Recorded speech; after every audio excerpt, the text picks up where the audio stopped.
segment, we're going to talk about what it means to be a leader. So whether you're an established CEO or just starting your first management position, it's never a bad time to brush up on your fundamentals. Just authority to be able to tell people what to do doesn't make you a leader. It's not the same as leadership. Without the right leadership skills, you won't be able to motivate, manage, or guide your team. So we're going to talk about some simple fundamentals of leadership. Step one, communication. Let's talk about communication. Leadership starts with communication. Effective communication is clear, transparent, and customized to the recipient.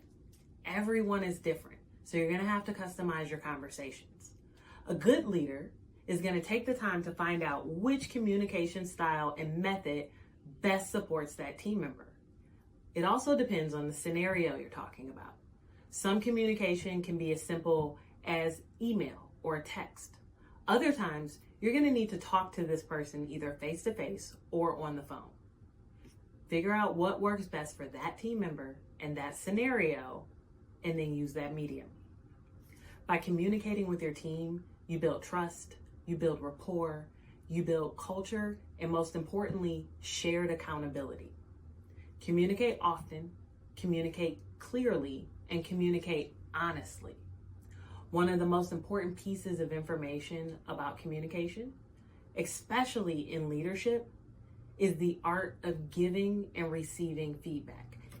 It is an art, friends, and it is not easily learned, and it is not learned overnight. The art of giving and receiving feedback can require a lot of practice and a lot of coaching. It's one of the things that I do with Kaleidoscope Consultants. We coach people on how to be leaders, how to communicate, and how to effectively give feedback. Number two, know your people. So a good leader knows their team better than anyone else, their strengths, their weaknesses, what makes them tick, what motivates them.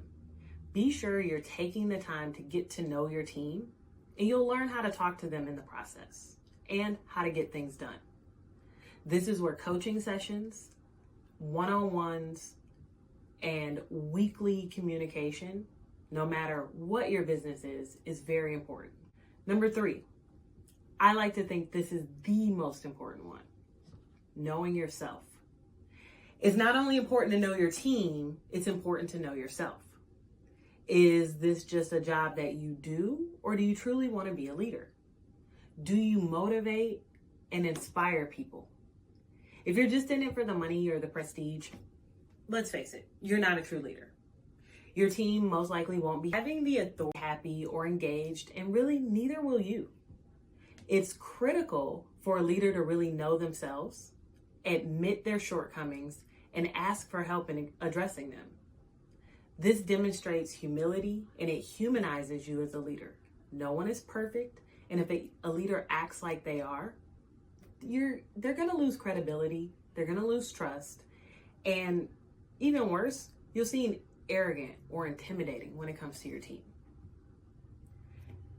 Sometimes being a leader means digging deep and getting to know yourself a little better, no matter what this means. It can mean talking to friends and family. It can mean talking to coworkers, people you just interact with but maybe don't work with directly, and taking the feedback from those people and then really exploring how to process that information. Maybe it's with a professional, maybe it's within yourself, but you can't lead other people if you don't know yourself.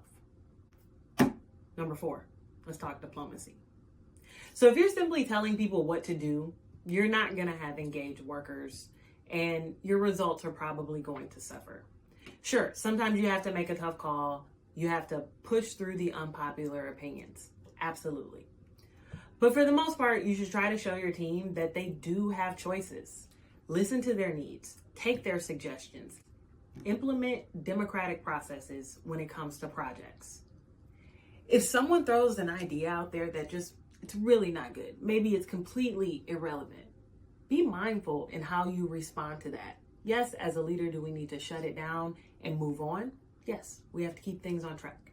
But there is a way that you can do that and communicate to that person at the same time that they're a little off track, but here's how they get in the right direction. Of course, every company And if you have departments within those companies, every project is a little different. But for the most part, giving people the autonomy that they crave will result in a more engaged team, a more engaged workforce, and better results. Gently encouraging collaborative and democratic work environment will be more effective than losing roles and expectations. 5, you have to seek out feedback. It's a hard to do honest self-assessment to regularly ask for feedback, not only from your team, but from maybe your team leaders, other mentors, colleagues. Feedback helps you to understand your strengths and weaknesses and how to use them to your advantage. When you grow, your team grows. As a leader, constantly seek out feedback. But once again, remember, there's an art to this. There's a difference between seeking out feedback and seeking out validation. Happy